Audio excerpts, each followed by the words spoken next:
Bhabie says that God has the last say after her recent cancer update. So Bhad Bhabie has taken to Twitter to share that she recently received some difficult news from her doctor regarding her health. Last year, she revealed to us that she was diagnosed with a form of blood cancer called chronic myeloid leukemia, which is also known as CML.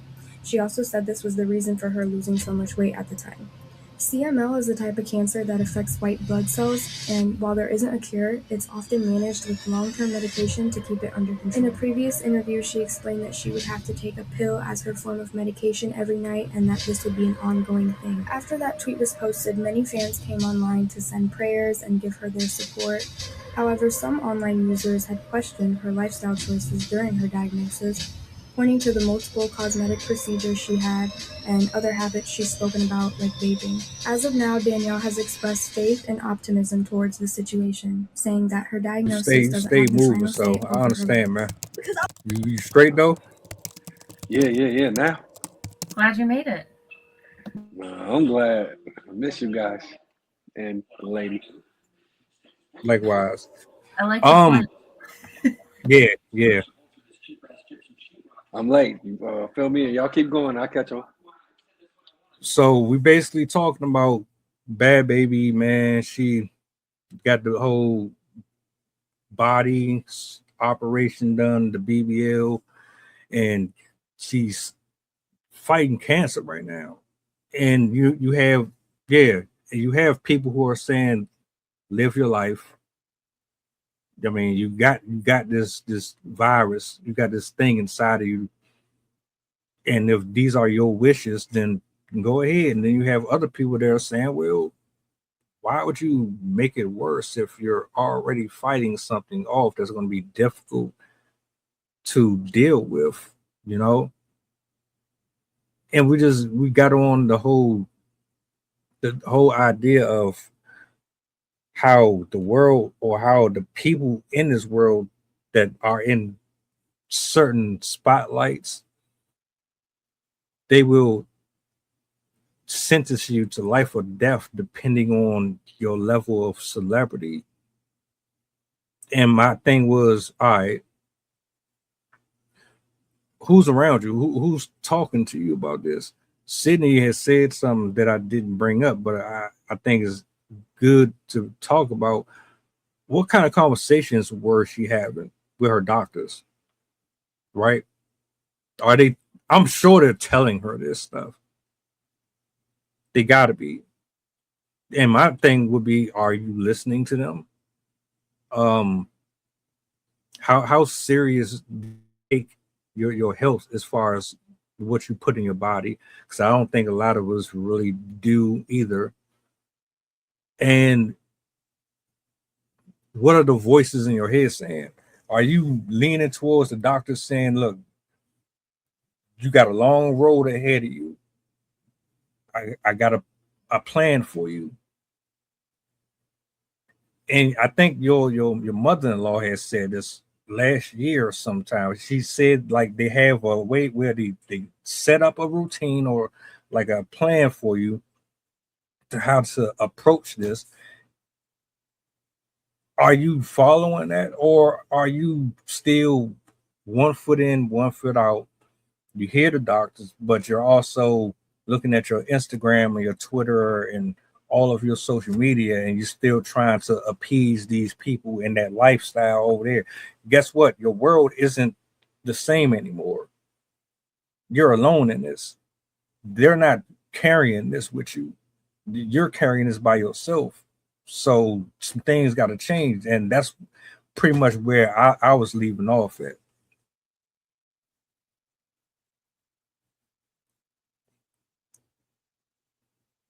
Sydney, go ahead.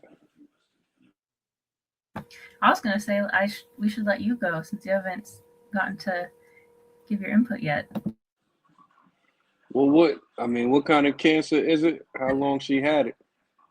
I think it's blood cancer. That's the only thing I was able to find online, but it didn't say what stage it was at or when.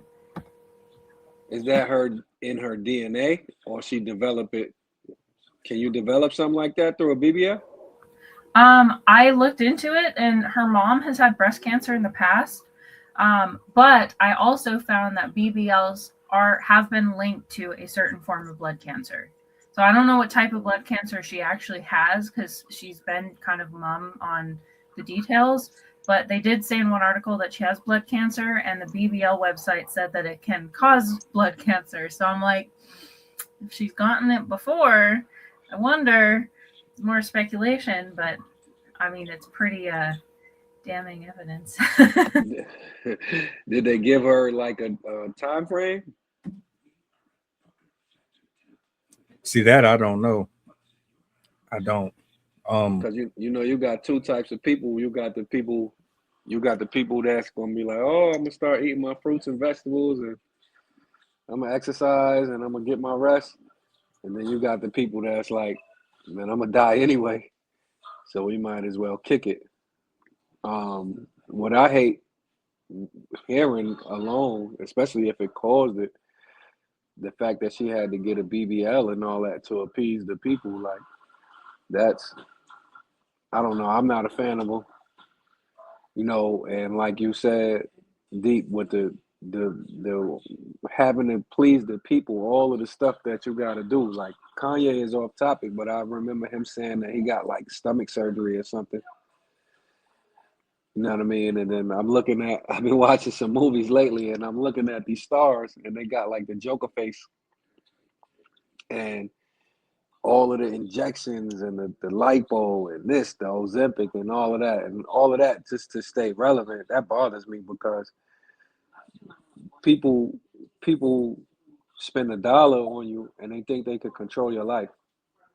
And that's not fair at all. You know what I'm saying? They should pay you for your entertainment purposes, for their entertainment purposes, but you shouldn't have to risk your life. And that's where we come with the social media and all of that. Because I remember like Boom Gang, I remember Supreme Patty, like all these guys. And shoot, you kind of want to say Jackass started it, but then you go all the way back to Jerry Springer and Maury Povich. And it's just all of this crazy stuff that you got to do to keep your fan base happy and all of this. And at the end of the day, y'all are right. People don't care nothing about you. So if she's still living for the people, that's questionable. But if she got a death sentence, I don't know. I'm wondering, would I kick it? I'd probably be the type to kick it all the way on out. That's what I was saying earlier too. Because it's like, I looked it up, and it says that she revealed that she had cancer in November 2024 because people were criticizing her appearance, and then she said that her weight loss was due to a cancer medication, which I have to throw this in there because I saw it. Apparently, after that, she also got a nose job while she was going through cancer treatment. But then on February 28th, she said online that she received bad news from her doctor in her blood cancer diagnosis. And in the post, she said, God has the last say. So I'm inclined to believe that she might not be doing so great in that whole thing.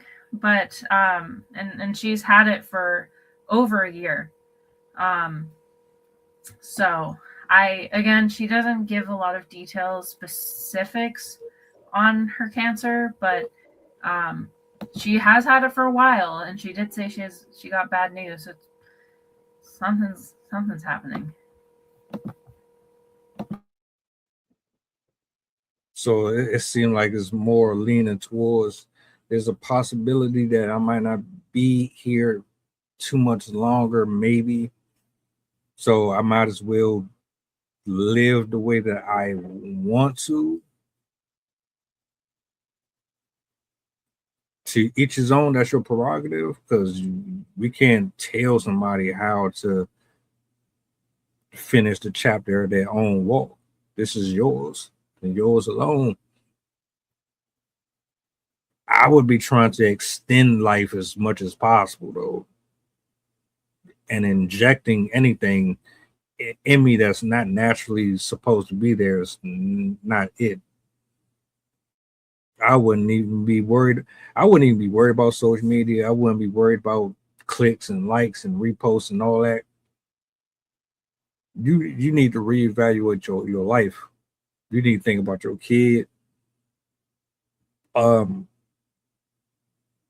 image that you're leaving behind, the message that you're leaving behind, what you want to be remembered as in your house. Forget the world, but I think there's just more important things to be considered than looking pretty. You know, hell, there's kids that fight cancer all the time. They don't do all of this. This is extreme, very extreme. But I mean, I can't tell her how to feel or what to think about it. Is she? My question is she getting bread? Like I'm looking, and no disrespect to her, but I can't. I don't. I've never heard a song from her. Um, that was the Catch Me Outside girl, right?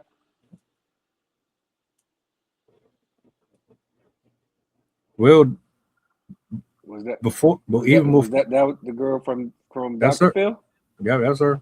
But remember, she broke OnlyFans record. She was the youngest to make Oh, millions and millions of dollars on the shit. So hey, before she even had the music stuff, she was doing OnlyFans. Soon as she hit 18, bam, she was on there.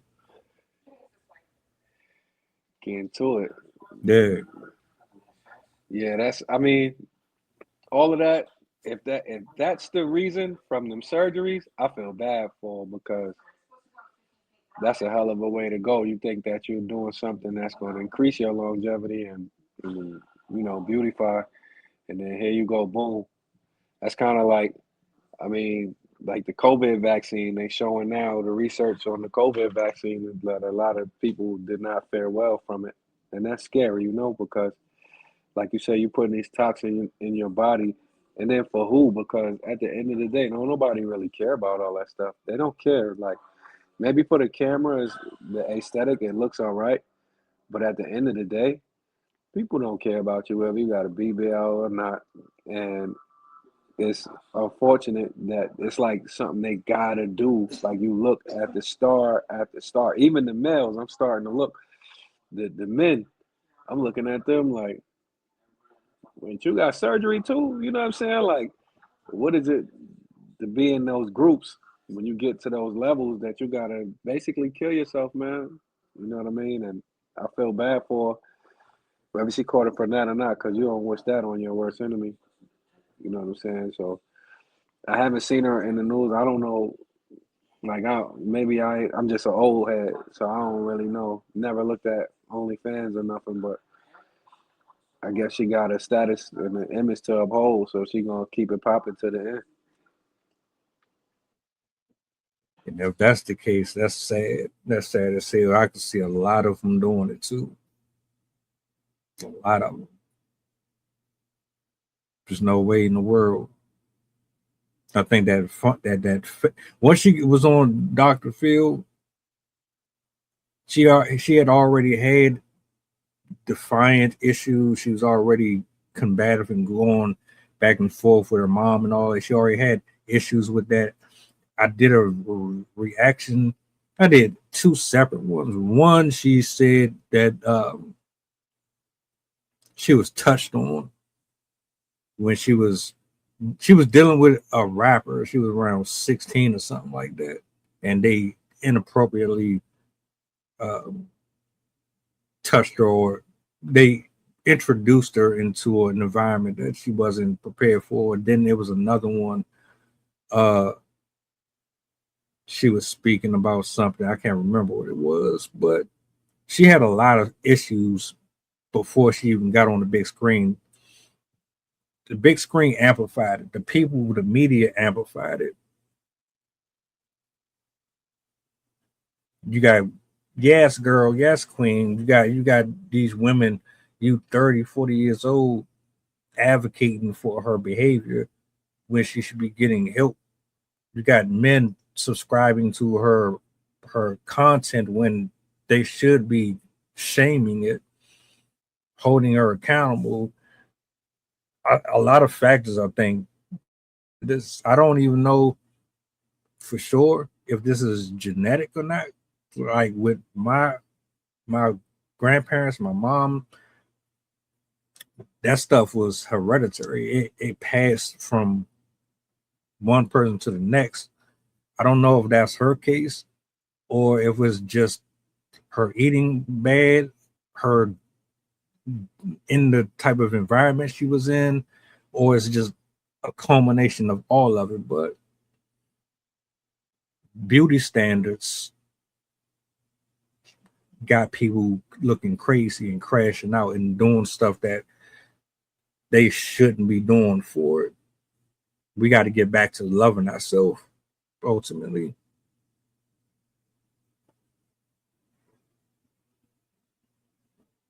So let me ask a question.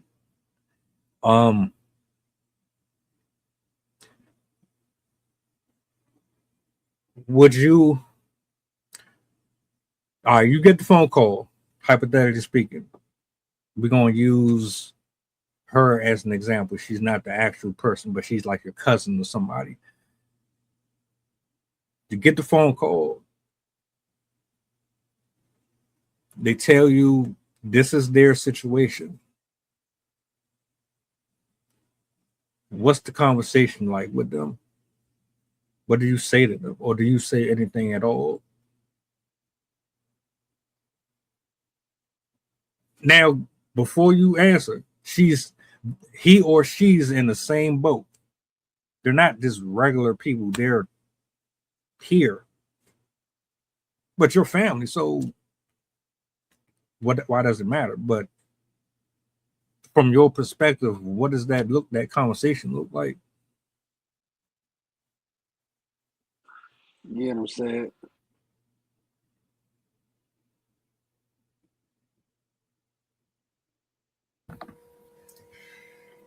I'm definitely the more brutally honest type of person. I'm very supportive, but and just to clarify, this is if they were planning on getting a procedure like that, or if this just like if they had cancer.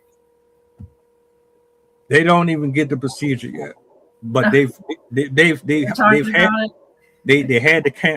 had the cancer. They're already fighting the cancer. You already know all that, but they're thinking about getting the nose job and getting all that stuff. Yeah, I'm the brutally honest type. I would come to you with research evidence. Here's what researchers say. Here's the articles I could find. Here's things that you should consider. Granted, I recognize that I can't make the decision for them. People are going to be people, and they're going to do what they want. My husband's the perfect example of that. I can tell him all the research in the world, but if he wants to do something, he's going to do it anyways. Kate, the perfect example, he broke his leg playing in a martial arts tournament, and like you could literally hear it in the video. He was still able to, like, it wasn't a clean break, it was just like a fracture break, but like you could hear it in the video when it happened. And I told him, his mom told him, we all told him, like, it is broken, you need to go to the hospital, you need to go get it checked out. No, it's fine, I can still walk on it. He literally did not ever go in for it. But then, like, I think it was years later, he went in because he kept getting shin splints, and they were like, oh, did you know that you broke your leg? And we were all like, what do we tell you? What do we tell you? So I would come with all the facts. I would come with everything I could possibly find on it, especially if I thought it was a bad idea. And I would really just try to appeal to the person and like connect it to the ways that it could affect them personally, the things that would matter to them the most. Like, yeah, I know you want the surgery, but it might keep you from doing this thing that you love, or it might cause these things to happen that would be unfavorable to you. So I definitely would not shy away from being as honest with them as possible. Granted, a lot of people think like I come off as I don't know if fatalistic is the right word, but like a Debbie Downer or something. Like, why are you trying to ruin my experience? But to me, loss of health, loss of ability is my worst nightmare. And I wouldn't want to wish that on anybody. I've seen what that does when you lose your ability to walk, when you lose your ability to talk, when you lose your personality. And if I think that something somebody's choosing to do is a bad idea, driving drunk or going somewhere they shouldn't or trying to climb down the side of a cliff for a cone, yes, that's also another real story. I I will come with the facts.